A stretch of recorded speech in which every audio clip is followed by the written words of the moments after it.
ийм найруулагч мэргэжилтэй энэ мэргэжлэрээ 30 гаруй жил ажиллаж байгаа. Тэгээд миний ерөнхийдөө бол миний ам их цангадаг байсан нэг хэсэг.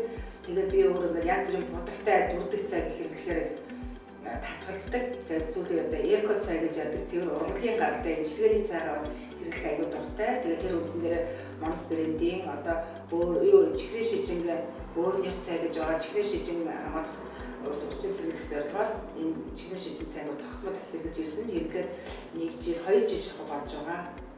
Ерөнхийдөө бол заавалчгүй сахар шижингийн им ууж сахар бууруулах албагүй байна. Энэ нэгдүгээр хоол хүнсээрээ дэглэн барьж, хоёрдугаар өдөр тутам одоо байнга хэрэглэдэг цайны хооронд эмчилгээний цай, сахар бууруулах цай хэрэглэх нь аюу үр дүнтэй байна гэж бодсон. Яг тэгэхээр би өөрөө сахарын тариус эрдэ өрнө. Миний сахар ерөнхийдөө хэвээ одоо төвшөндөө баригдаж байгаа учраас би энэ цайг үнэлж байгаа. Тэгээ хоёрдугаар энэ цайны найрлаганд нөгөө буцаг цэцгийн цайны навч анд дээр ордог.